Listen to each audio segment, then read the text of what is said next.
This is KUGAN CASSIUS for IFLTV. Who's that in that picture?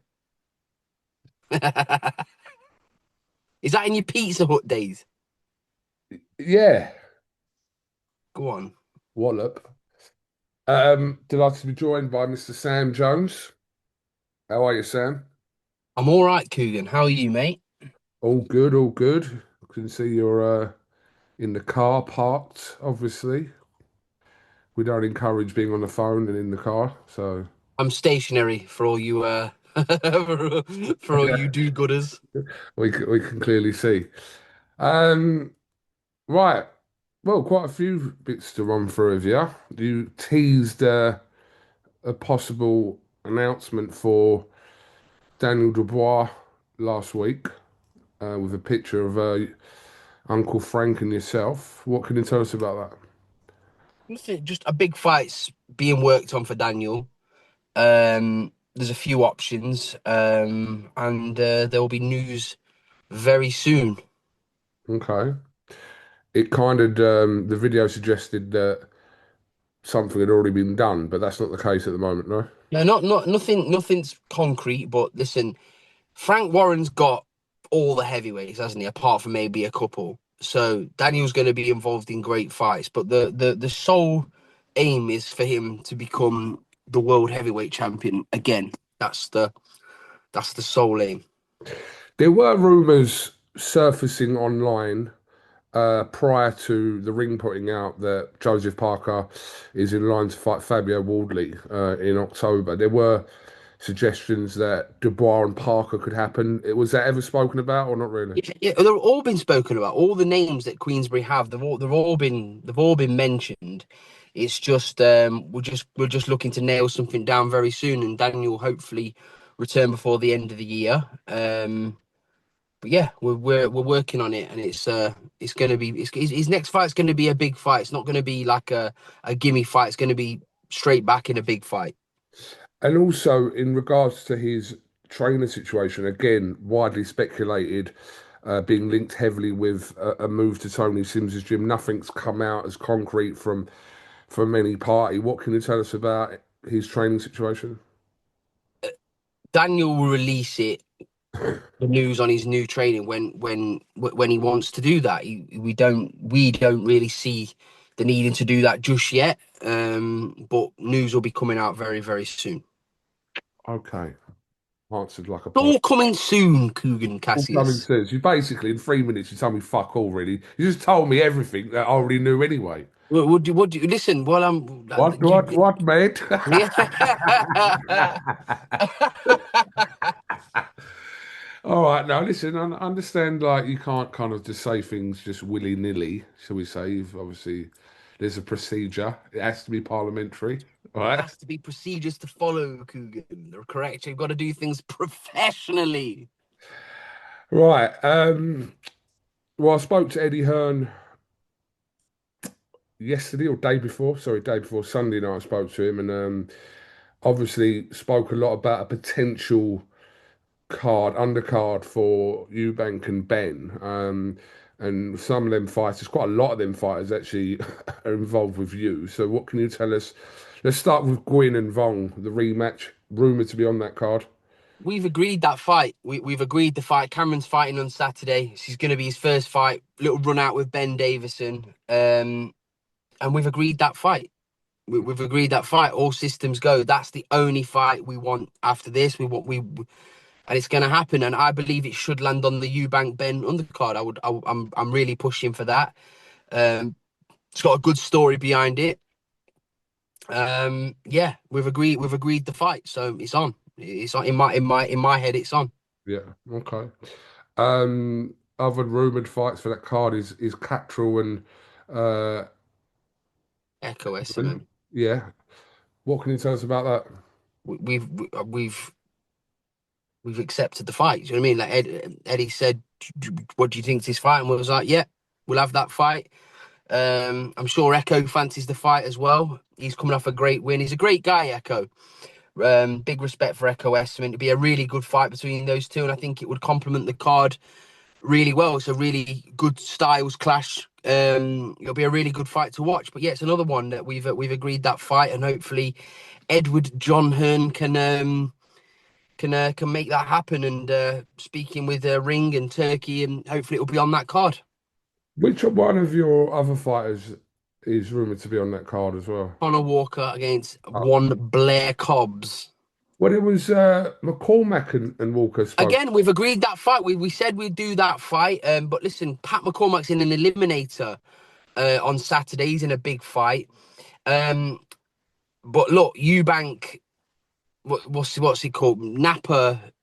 I don't know. I don't know the name of their. They've got a company, haven't they? That Nova Sport Yeah, represent. Excuse me, I forgot completely what the what the company's called. But yeah, Napa manages Blair Cobbs. yeah. So Napa reached out to me saying, would Conor Walker fight Blair Cobbs? I went absolutely, and we're happy to do that fight.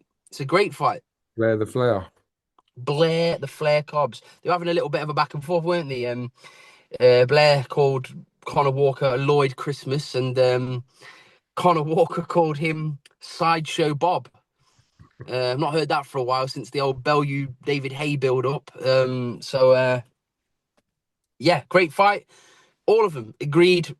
It's just up to Eddie and to get that on the card as their promoters of all three men, and hopefully Turkey approves it all, and all systems go. Great fights. So if those all in fights work out, that's pretty much your undercard, isn't it? Yeah, yeah. Yeah. I didn't actually think of it that way, but yeah, I suppose it is. And but no, look, it's just seeking the best opportunities for my fighters. Cameron Cameron Vong against Gavin Gwynn is a great fight.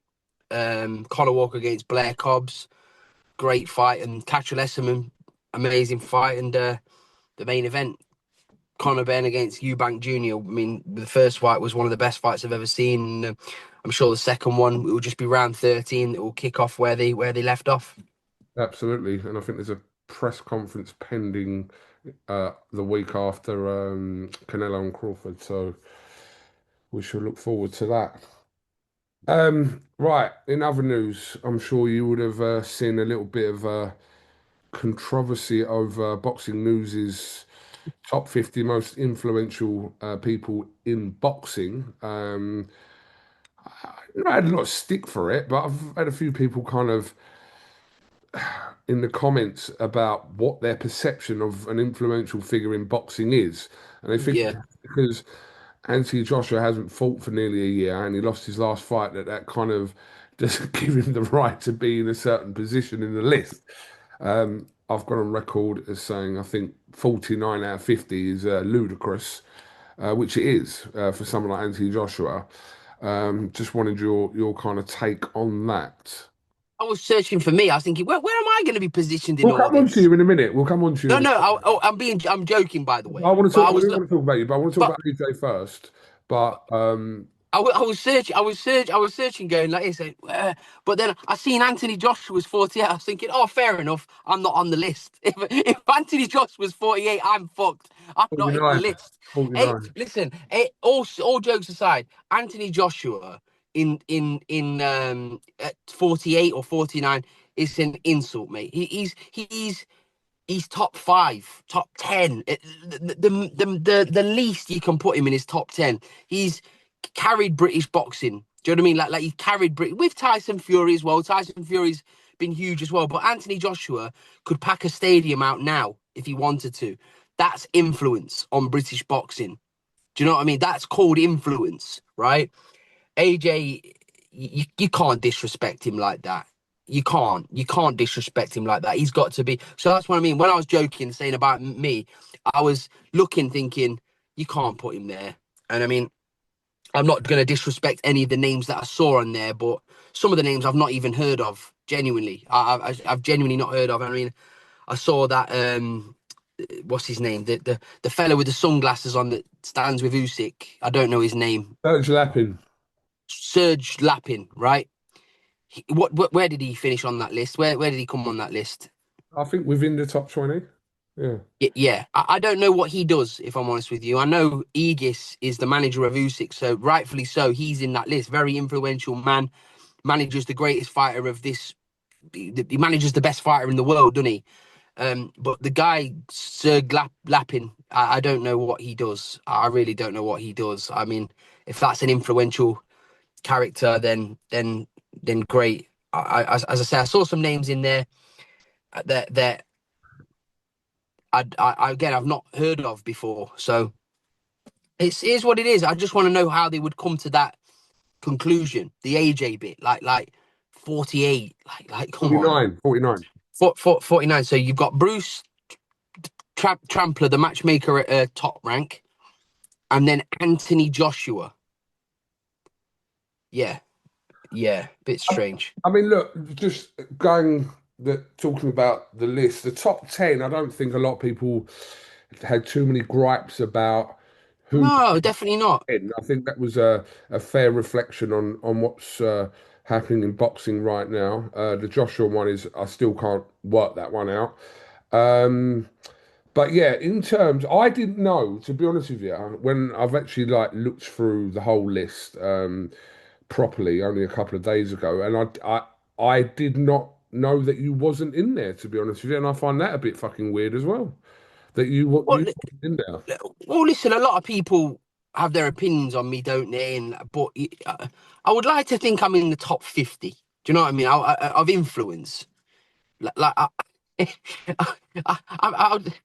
after seeing some of the names I saw in there, I'm thinking I'm in the top. I would like to believe I'm in top 50. KUGAN, I'm not just saying this because you're on the phone, right? I know people say, all right, but you're in the top 50. I know you're in a rival, like your IFLTV, their boxing news, but if you're gonna do it like based on reality, you are in there. You've been giving fighters platforms for over 15 years. So you are on there. You are on that list. I mean, you're laughing. Yeah, I know you're having your cigar and you're laughing, but it's that is the reality. Like if you're gonna do something on a level playing field, you got like forget me. But you've definitely got to be in there.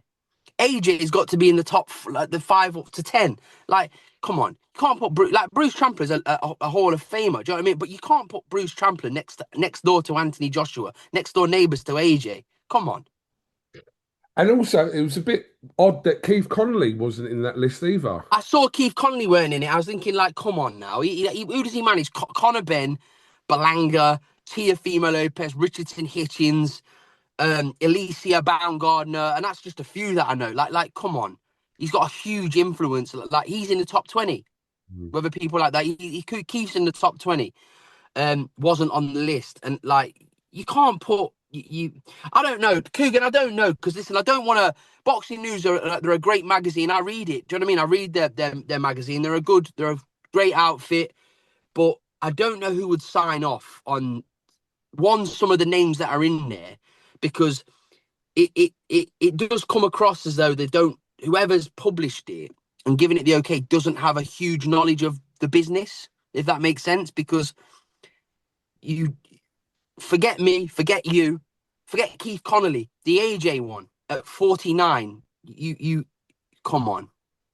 Yeah, I mean, look, look. There's no obviously boxing news do this. I think the last one they did, I don't know if it was worded differently last time. It was the most powerful people within the sport, right?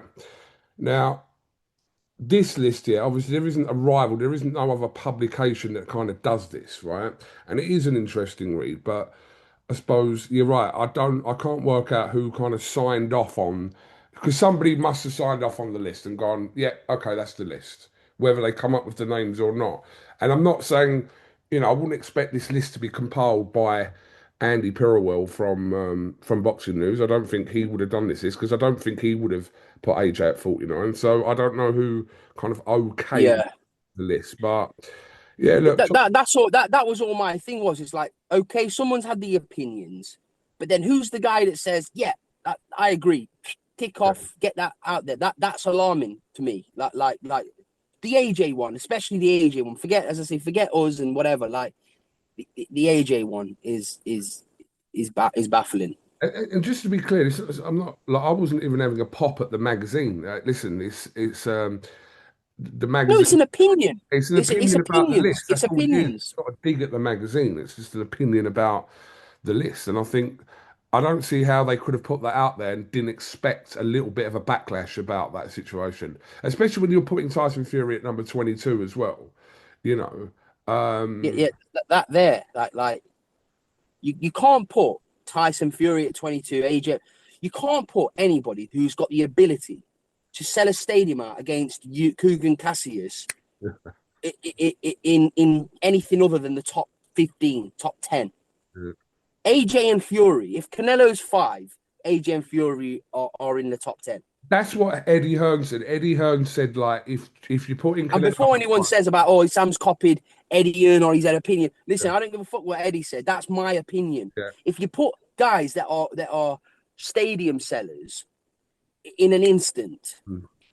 Tank, Canelo, AJ, Fury, who else? Like, I don't even mind Jake Paul. I Yeah. don't even mind whatever you. Jake Paul should be in there. I know he should. I don't mind. I don't mind Jake Paul because the reality is, even though people have their feelings towards him, stadium seller. Do you Yeah, understand what I mean? Like, and whatever people says is he's a professional boxer. On box rate, he's a professional boxer. yeah, So you've got to respect that he's a huge influence in boxing. yeah. So no problems there. I don't know, KUGAN. At the end of the day, right? It's all opinions in it. I don't know how many people have decided that is the list, but like in reality, that isn't the list, Mm. in my opinion. That's not the power figures in boxing. Like you say, the top 10, whatever, like Turkey, undisputed number one for sure. He has the biggest influence in boxing right now. He's number one. Eddie, Frank Warren, take your pick. Yeah. George Warren, Frank Smith, Oscar De La Hoya. I mean, you put Al Heyman in there. Yeah, I understand that being a huge figure, but Bob Arum, top rank. Like in reality, they don't have a TV deal at the moment. It's like I don't know. Was Ben Shalom was in there? What was he, number I don't know 30 or what number something? Ben was, but Ben was in there somewhere. Yeah, obviously. Yeah, yeah. Ben was in there. I kind of understand him being in there, but like, does he have a huge influence? He's just like the Sky deal is no longer has he got a huge influence on boxing? Like, I don't know. I don't know. It is what it is, isn't it? It is what it is, and like I said, yeah, it'd be interesting to see. I'd like to see next year actually how things, because this will give you a good gauge of actually how what's happening in boxing in the 12 months and also how they perceive it. Because like there's a possibility that Joshua's not going to fight this year, but there's a possibility Joshua might not fight till like March next year. I mean, I don't believe it's because he's been inactive over the year. I don't believe that if you're calling it influence, then you're right. He could decide tomorrow that he was going to fight you or me at Wembley, and it will more than If likely. you're doing it on relevance, if you're doing it on relevance, it's like Bob Arum, one of the greatest promoters of all time, doesn't have a TV deal. Do you know what I mean? Like it's like you put him in the top five. Was it the top five? Bob Arum was so it was Turkey, Warren, Hearn. I think Arum was fourth. Yeah, and I just think, Canelo fifth. listen, Coogan, Al Heyman sixth. Coogan. Yeah. What do I know? What do we know? All I know is there's some key people in there, like you say, your Keith Connollys that didn't even make the list. Like, I don't know. I don't know, mate. I don't know.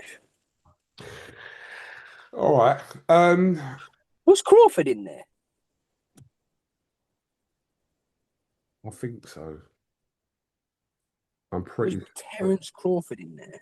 I think he was. Was Ryan Garcia in there? See, I don't actually have that copy here, but I'm only going from so just 10 to 6. Right, so 22. So Serge Lappin was 20, Frank Smith 19, Jake Paul 18, Egis Klimas 17, Mayweather 16, Pacquiao 15, uh, Honda 14, Spencer Brown 13, uh, Boris van der Vorst 12, Usyk 11.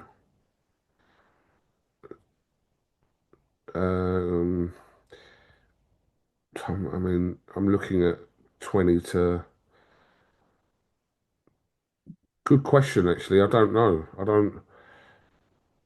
It is what. Listen, it is what it is. I wonder if like I don't know. Who knows? But we'll maybe another outlet. Devontae Davis is at number 35. Yeah. Um, Ben Shalom Wait actually a minute. named Wait a minute. 32. They put Serge Lapin ahead of Javonta Davis. Yeah, Krasik 31, Ben Shalom 32. And then other mentions, yeah, Bruce Trample at 50, Joshua, Umar Kremlev at 47. See, I'd put Umar Kremlev a lot higher than 47 as well. His influence in boxing. Um, Eric Gomez. Who did you ask? No, he's not Dana White's. Crawford's not in this list that I can see, and I've run through pretty much all of them. I don't think Crawford's in this list. Yeah. All right then. Okay. Um, all right. Well, that was good to get your view on that. Are you at any boxing show this week? I've got three fighters fighting. I've got Dan Toward fighting in Dublin on Yeah. Friday, and then I have Mark Dickinson co-main event to Pat McCormack in Rainton in Sunderland on Saturday. Mark Dickinson against Troy Williamson. It's going to be a brilliant fight. Northeast Derby. Make sure you tune into the Zone on Saturday night. You will have Cameron Vong and Adam Maka also featuring on that card. Yeah, there's some great talent on that whole card, isn't there? Tia Ayton, Leo Tang, some great fighters on that great young talent on that show. So yeah, tune into the Zone on Saturday night and you will see it. Last one. Any inklings on what will happen with Moses Atama next? Discuss that with Frank at all? Not that it's your fighter or anything. Just wondered if No, you heard no, any whispers. no. You need to speak to one Francis Warren to get an update on Moses Atama. I don't know, mate, but yeah, phenomenal talent, Indy Moses. Going well at the moment. I'm sure he'll be in a big fight next. Okay. Sam Jones, much appreciate your time, and we will catch up no doubt soon. You will see one Andrew McCart in Sunderland this week. You got someone in Dublin, did you say? Yeah, Dan Toward, Yeah, Joe Pugh will be there. So Joseph Pugh. yes. Right. Thank you very much, and we'll catch up very soon. Take care, Coogan. See you soon, mate. Oh, mate.